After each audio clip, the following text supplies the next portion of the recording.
right, today we're going to be talking about circuits, and we're going to do series and parallel hookups of circuits. And to do this, we need to first figure out what a circuit is. So a circuit is any continuous conducting path, and we have to figure out why there's going to be any kind of flow. And so we can do an analogy to circuits by talking about a mountain stream. So if you have some kind of a mountain stream, ooh, I should do colors, okay, and what do we know? Water wants to flow downhill, so there has to be a reason for the flow. So the height of the mountain is the reason for a flow if we have water, and what would that be analogous to if we talk about circuits? And so that would be our voltage. And so voltage, being electric potential difference, is very much like our potential energy. That there has to be some voltage here, and there needs to be, right, a delta V or change in voltage, just like there would have to be a change in height to create water to flow. If we want electricity to flow, we need an electric potential difference. All right, the flow of water itself, what is that going to be analogous to? So that, of course, is going to be our current. And then if you have things in the way,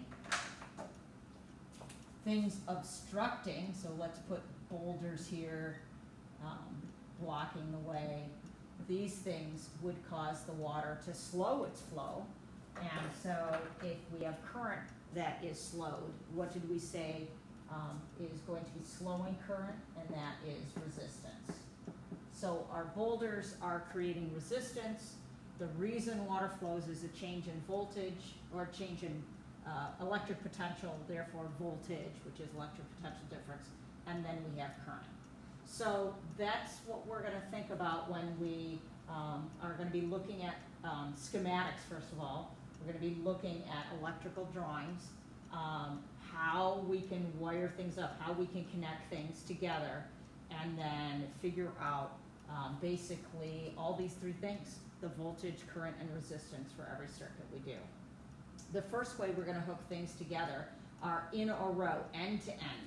So here, this is our symbol for our battery. This is a 2-cell battery, and so you can put your plus, minus. And so, you know, even though it's not really what happens, remember we tend to show our current flowing from the positive. So it doesn't really matter the direction. But so we have current flowing, and so we can see here, this is our resistor, right? And here is another resistor, so R1 and R2. And we can see that they're connected end to end. Here is one connection, and it is just in line with another one, and then it goes back to the other end of the battery, all right? There, in this case, look at, there's only one pathway. So this is a closed loop.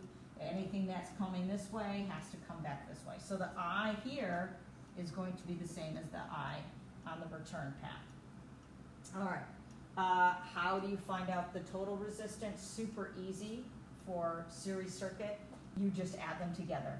So here we have R1 and R2. This one is 1,000. This one is 1,000. What is my R total going to be in this case? Just 2,000 ohms. All right, super easy. And it will affect the total flow of current. It isn't like we have some amount of current and then it gets slowed down, and then you have another amount of current and then it gets slowed down. It doesn't work like that. We find an equivalent. Sometimes this R total we call R equivalent.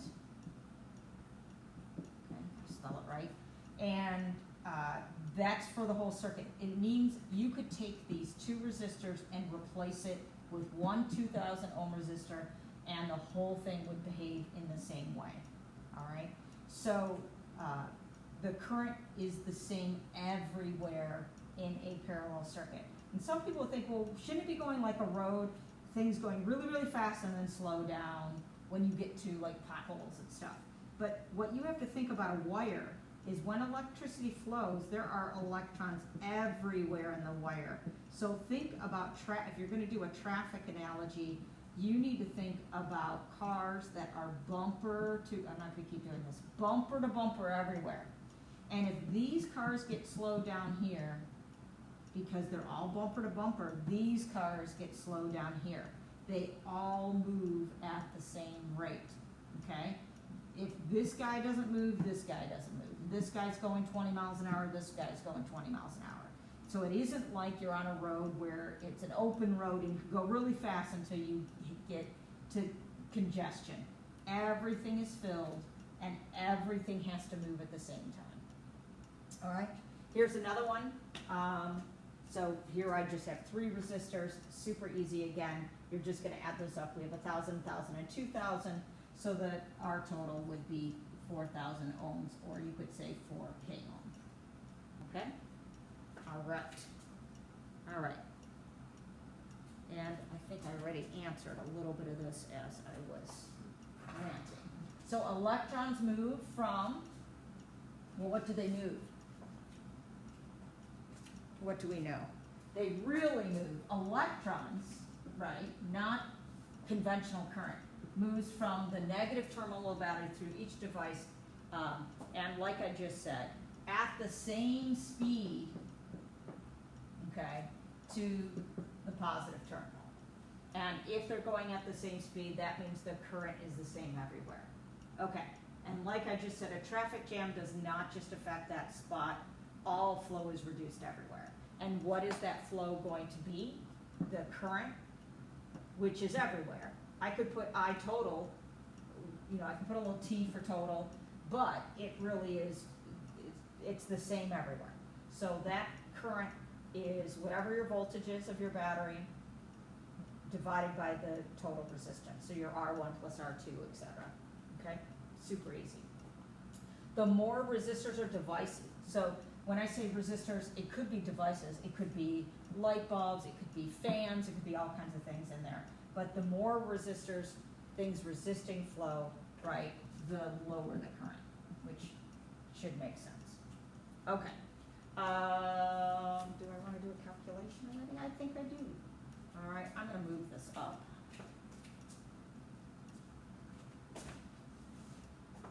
Yeah, I guess. Okay.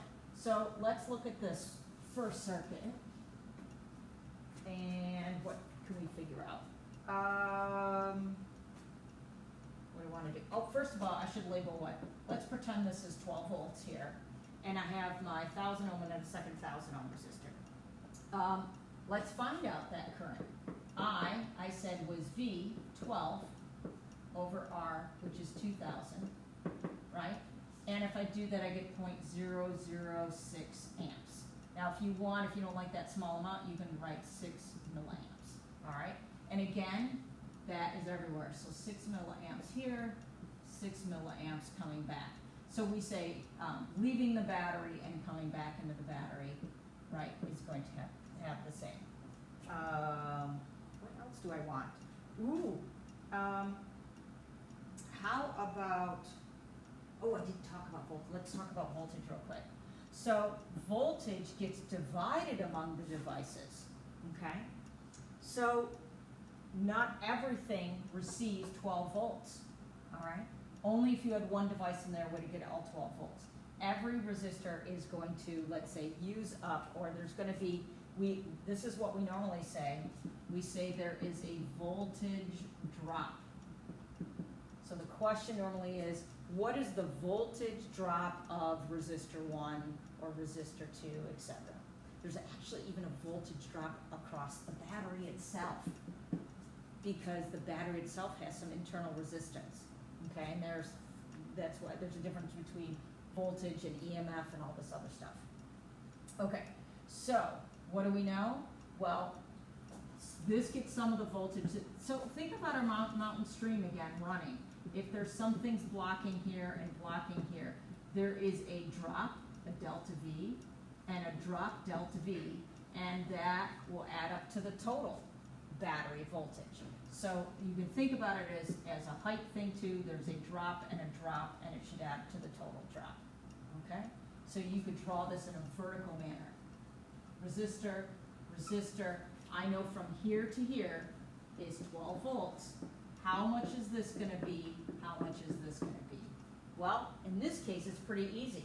What do you think? they have the same resistance. And if they have the same resistance, it's going to be the same. So I said right here, it is proportional to their resistance, okay? All right, so we know V equals IR, so you can say that V equals I times R1 plus V equals I times R2, etc. And in this case, it's super easy because you know these are the same. And if you have 12 and these are the same amount, we know that this one is going to get 6 volts and this one is going to get 6 volts. If you didn't know that, you could do it this way. I times R. What is the current? 0.006 amps times 1,000 ohms. And when you do that, you get 6 volts. And then the other one gives you 6 volts for a total of 12 volts. Okay? So this is a confirmation of what we know right here. So 6 volt drop, 6 volt drop. So in other words, it starts at 12, drops to 6, and then goes to 0. Okay? All right. How about this one? Let's make this a 6 volt battery. And I know I just drew a cell. Just get a little sloppy there, but okay. So 1,000, 1,000, and a 2,000. If you want, we can find out, and we know then our total, right, is 4,000 ohms. And so if I want to find I total, or the current, well, in this, it's current leaving the battery, but there's only one path, so it is the current everywhere. We know that's going to be V over R total. My V was 6, and my R total was 4,000. And so my I total, because I can't do it while lecturing, is 0.0015 amps. Okay? So current 0.0015 amps, and then it's going to be returning there. Through all of these devices, it is the same. So I can label if you want, you can even put it here, 0.0015 amp, 0.0015 amp, 0.0015 amp. You think it's crazy to do that, but it helps you evaluate now. What about voltage drop in this case? We know it's 6 volts. How many volts is this going to get, this going to get, this get? Well, it's proportional, and we know V equals IR. We can use this formula right here. So I'm going to do this times this. So 0.0015 times 1,000, right? And I'm going to get 1.5 volts. What's this one going to be? Well, it's going to be the same because it's the same resistance. So this is going to be 1.5 volts. And what is this going to be? It's going to be twice as much. And even if you didn't find out the current originally, you could have figured out mathematically, if you had 6 volts and this was twice as much as these other ones, that the only thing that you could do is this could be 3 volts and these would be half as much. And here's your proof. What do these add up to be? 1.5, 1.5, and 3. Better add to the total voltage, which is 6. So right now we know everything about this circuit. We know the resistance, we know the current, and we know the voltage drop for every location. And that is really the goal that we want for each of these circuits, is that you can know V, I, and R total and everywhere. Okay? All right. So that's series, one pathway. And let's go through the rules again. The resistance, the resistances add up. There's only one current, there's only one pathway, and your voltage is divided among the resistors. So the voltage is different in different places. Okay, now we're going to switch to parallel. And here's the sad news about parallel. It's good or bad news, I don't know. The good news is you can figure it out because all the rules are backwards. The bad news is that all the rules are backwards. Okay, so everything I just taught you is wrong for parallel. All right, so with parallel circuits, devices are in separate paths parallel to each other. All right, there are 2 different ways you can draw these circuits. Some like it this way because they see a wire leaving and they see a split like this. And when you see a split like this, it's like a road that diverges, right? And some of the current's going to go this way, and some of the current's going to go this way. And some people like a picture like this. It's conceptually good for them. All right. However, most drawings, most schematic drawings that we do, show it like, okay, here's one where imagine 3 roads splitting, and I could draw it like this. Again, some people really, really prefer it looking like this because it looks, there's a simultaneity of this. It looks like we have one point that splits into three, boom, all at once. And some people don't like this because there's a split and then there's a second split, and it doesn't look like it's happening at the same time. But what you need to remember is that this wire is considered to be have no resistance. And if this wire has no resistance, it's just like this hooking together right here. Okay, so the key to this is, though, that there is separate pathways that happen. So each device or each resistor is on separate pathways, okay? And it's called parallel because they are supposed to be, I know in this kind of picture doesn't look as parallel. Here it looks much more parallel. So this is a good picture if you like that idea of it looking parallel. This is a nice picture for those people that want to really have a good image of the current splitting simultaneously, all at the same time going that way. Okay, so now, just like if you had a road or you had a stream and it split, whatever, here I have my I total. Does all the current go to each of these? It can't. It gets split. So I have some current here and I have some current here. Okay, so some of the current goes this way, some of the current goes this way. What happens on the other end, though? I mean, there's only one option. And they come back out of the other side, guess what? I1 and I2 better equal I total. It's going to total back up. So the current returning to the battery is the same as the current that left the battery, and the current through each pathway has to add to that total. So you can see there's all kinds of opportunity for proofs or checking your work. If you happen to solve for current here and current here, you know, the best thing to do always is to go, oh, how does that reflect to my total current? It better make sense. If it doesn't make sense, you need to stop and check what kind of thing you assumed to be right wasn't really true. Okay. All right. So now, currents, when I say it splits, it doesn't always have split even. In this case, it would split even. Why would it split even? This is like you driving on a road. This has the same amount of obstruction as this road. Or how about this has the same speed limit as this road? So it doesn't really change what path. And so equal number of cars would take this way as this way. And so the current would be the same. Not true in a case like this one. You have 1,000 and 1,500. Where is more current going to go through? The 500 ohm resistor. The less resistance, the more current. So this is going to get more current. How much more current? What do you think? It is illogical. How much more current will this get than this one? If it's half the resistance, it should get twice the current. So even if you don't do any real math, after you do the math, you should be able to see if this isn't twice as much as this, something went wrong in your problem solving. Okay, so like I said, remember that in series, current was the same everywhere. Now current is not the same everywhere.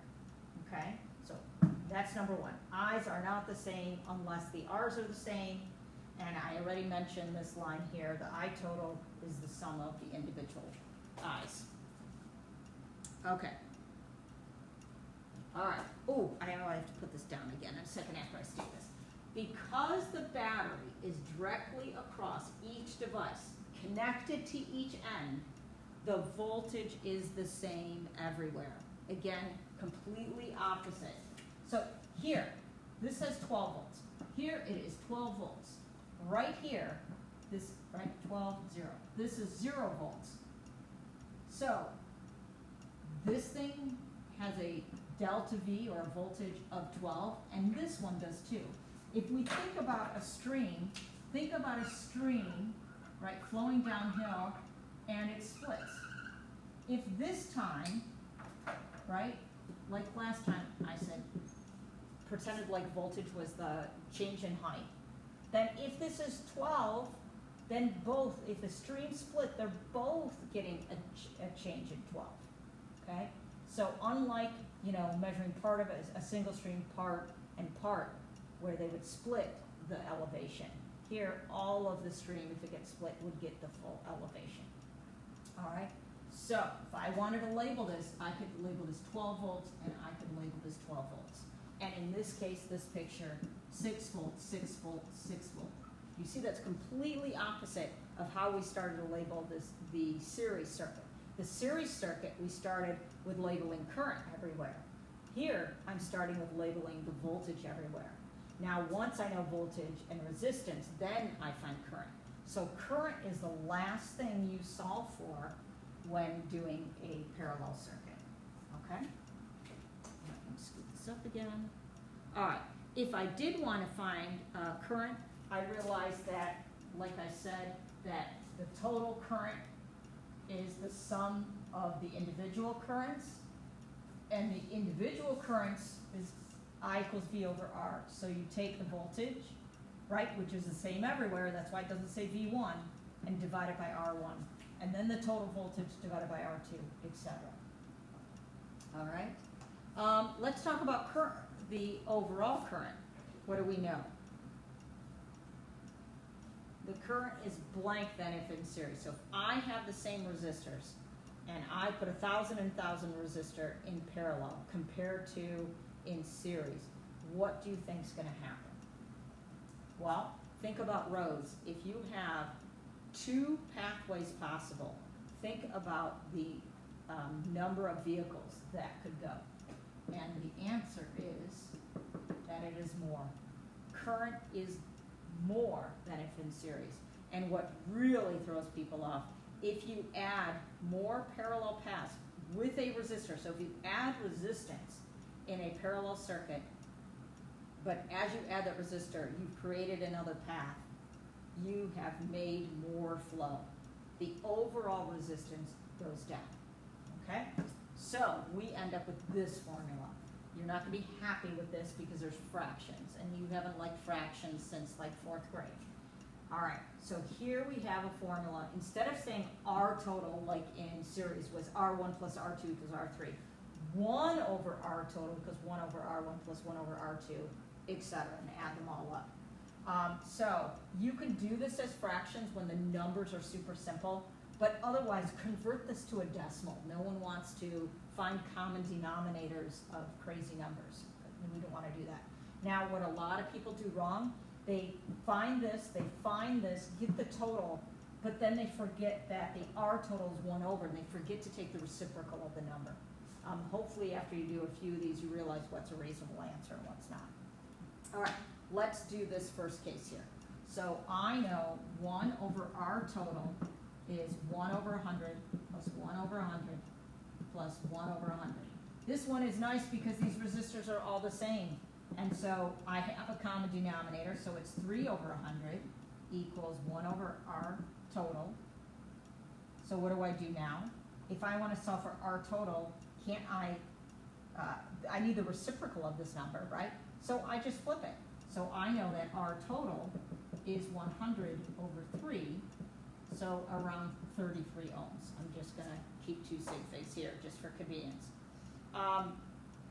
What do you know about this? Do you recognize something? How about if I just had 2 resistors? What one do I want to do? What if I had a 1,000 ohm resistor, like the example above, and a 1,000 ohm resistor? What would I get? It would be 2 over 1,000, and then I have to flip it. So 1,000 over 2 is 500 ohms. This is significant. If I have 2 1,000 ohm resistors, look what the equivalent resistance is. Okay, I can call it R total or R equivalent. You'll see me write it like this too. It's half the individual. If these are the same and you have 2, the answer is always going to be half, so you don't need to do math. Now look at this problem I just did. I had 3 that were the same, and what is my equivalent resistance going to be? 1/3 of the individual resistors. So this is really, really nice. You don't have to do. If I had 4 of these, what if I stick another one in here? Do you have to get out a calculator to solve this? I hope not, because now it's going to, if you have 4 100s, it's going to be 1/4 that quantity. So the R total or R equivalent would be 25 ohms.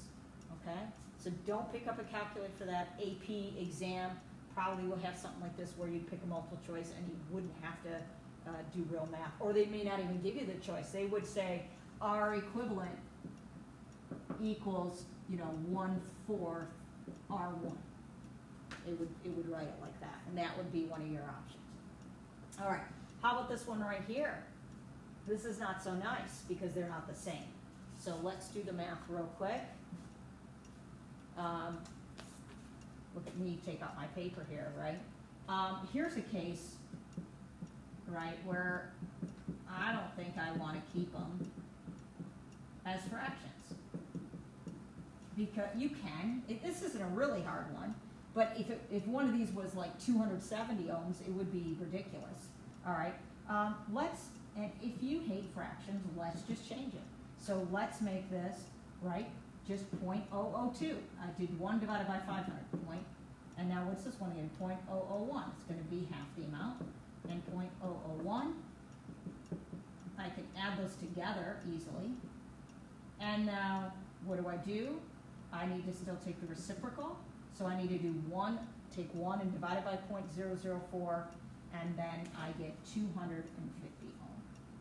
Now, I could have done this one actually easy. I didn't even have to do this math, because can we use our little rule that I was just saying? Do you remember that 1,000 and 1,000 was the same as a 500?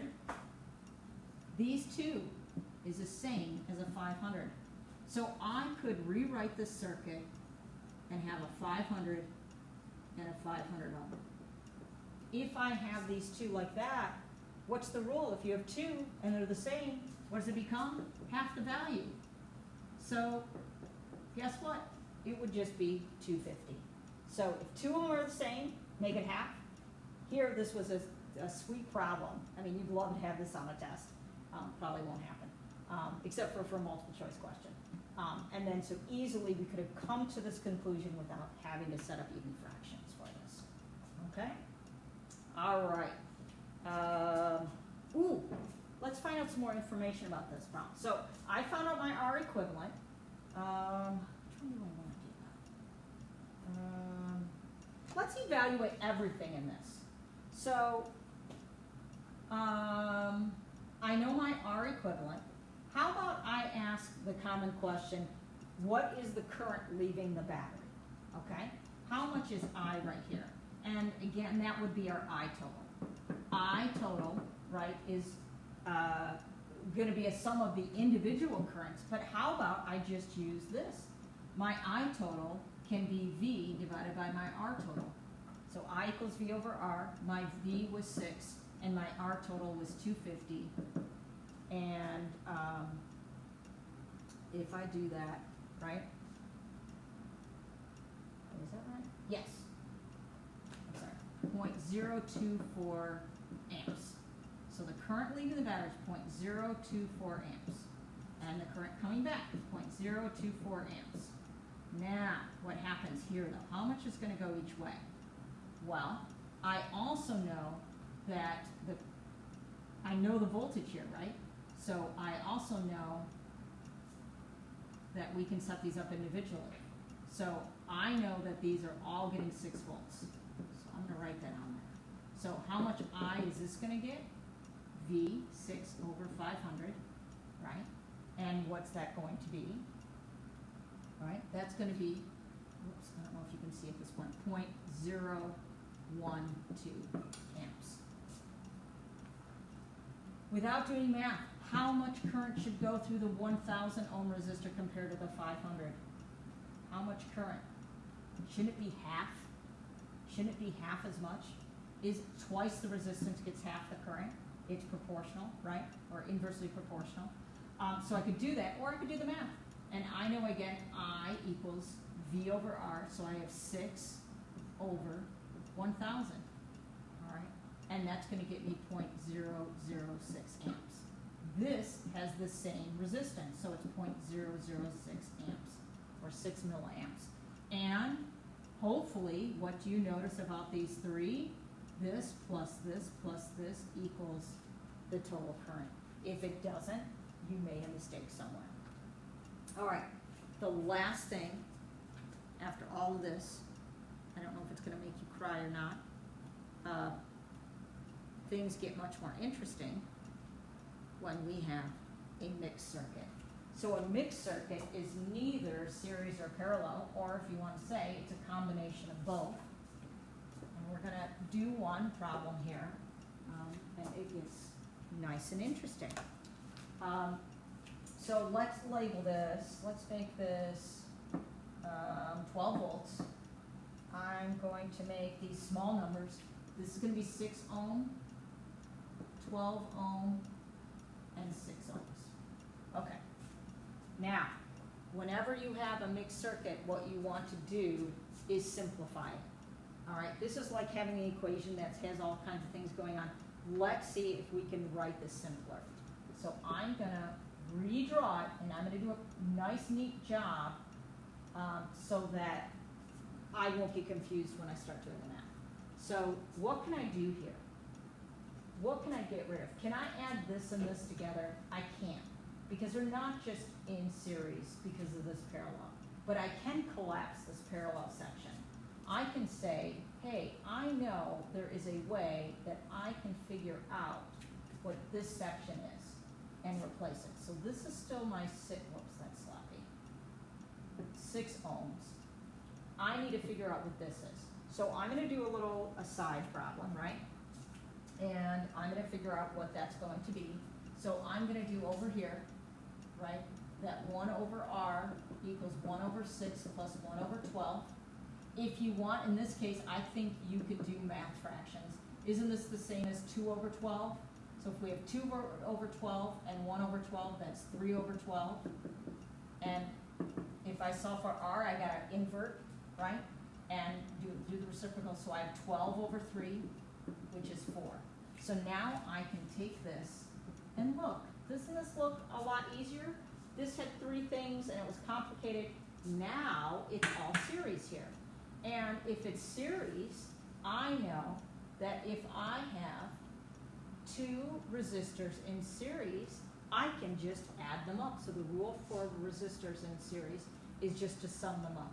So I can just add them together, and I have 10 ohms. Oops, let me replace this. This is 12 volts, 12 volts. Okay, now, here is how you work a mixed circuit. And if you want to, I'm just going to solve for everything everywhere. In the end, I'd like to know the current resistance and voltage drop for every location, okay? Total and each spot, okay? In and out of the battery, whatever. To do that, you simplify the circuit, find out what you can in the simplest circuit, and then we're going to work our way back and find out more and more information. This is the way to do it. And if you don't draw the little in-between pictures, you're going to make wrong assumptions of what's going on. All right? So we're going to start here. Everyone can answer this question. Because the only thing, there's a V and there's an R, so the only thing to solve for is I. And that I is going to be the total current leaving the battery, because there's only one path. Later, that current is going to be the current leaving the battery here, but it's going to split. So we'll figure that out. Okay, so what's my I total? I equals V over R. So I have 12 divided by 10, so I have 1.2 amps. Okay, so, you know, I should have color coded this, sorry. I'm going to try to make red my amps. So 1.2 amps, and it exists every 1.2 amps. Okay. All right, there's nothing else to know there. Now let's take that information and apply it to my next picture. So in this picture, it's still the same battery, so I know there's 1.2 amps leaving the battery. There is only one pathway still, right? That current has to come back to the other end of the battery. So this is 1.2 amps, and this is 1.2 amps. All right? Woo! This is nice because I have a resistor that I know the resistance and the current. If I know the resistance and the current, that means I can also find out the voltage. So let me do voltage in another color. Let me do voltage in green. So V equals I times R. So I'm going to take 1.2 times 4, and I'm going to have then, I label this on my picture, Okay, yeah, all right. So I have 4.8 volts. There is a voltage drop of 4.8. I bet you can figure out without math what the voltage drop is of this one. I know the drop plus the other drop has to equal the total, but let's do it anyways. So this one is going to be 1.2 times 6, right? And if I do that, right, it's going to all work out. I get 7.2. Okay? So, what do those add up to? I sure hope they add up, right? They add up to 12 volts, okay? So, my proof, right, is that 12 volts equals 4.8 volts plus 7.2 volts. That means we're doing something right. Okay. Now we're going to move on to this picture. So what is true for this next picture? Let's label everything. Well, this is identical to this, so I can just put it up. I can put 1.2 amps, and I can label this with with a marker that works, with 7.2 voltage drop. So there's some change in volts of 7.2 there. What can I label here? Can I label the current at 1.2? Is all the current leaving the battery going to each of these? And the answer is no. So I cannot label those 1.2. What do I know though? Isn't there a voltage drop from here to here of 4.8?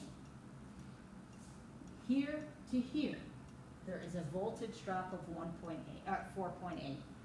Isn't this in parallel? If it's in parallel, the voltage is the same everywhere. So, this is great news. I can label this 4.8 volts and this 4.8 volts. Now, don't look at this, and some people when they see this picture think, oh, these voltages don't add up to 12. That rule only applies when they're in series, and this is not fully a series picture. This is parallel. So here to here is 4.8 drop, here to here is 7.2 drop, and that total is 12. Now the great news is, each of these resistors have two things that we know, voltage and resistance. And if we know voltage and resistance, it means I can find current. So how to find current? I equals V over R. So I'm going to do I equals V over R for this one. Okay? I don't go and take this 12 and plug it in here. I need the V here and the R here to find the I here. And my V here is 4.8. My R here is 6. And so that means I can find my current there. Okay? And so in that case, I have 0.8 amps. So I'm going to label this 0.8 amps. All right? Do you know what it's going to be? Well, let's do that. What about this one? I know there is 1.2 amps coming in here. 0.8 of the amps go this way. How much of the amps should be going this way? We can do it with math again. I equals V over R, and my V is 4.8 at this time, right? My resistance is twice as much. So what's my current going to be? Half as much. And it makes sense. This one is 0.4 amps. So yay, 0.4 amps, 0.8 amps add to the current that's entering that section. And when it comes back out, we're back at 1.2 amps. So here's an example of a mixed circuit, and by first reducing it down to as simple as we can, we found out current. We use that current to find out voltage. We use that voltage to find out current for some areas that we didn't know the current, particularly the parallel section of my mixed circuit. So the goal always is to be able to find out all three things, V, I, and R, for every section, including the total. And then you know all. All right? Okay, and we will definitely be practicing simplifying circuits and then finding out all the information for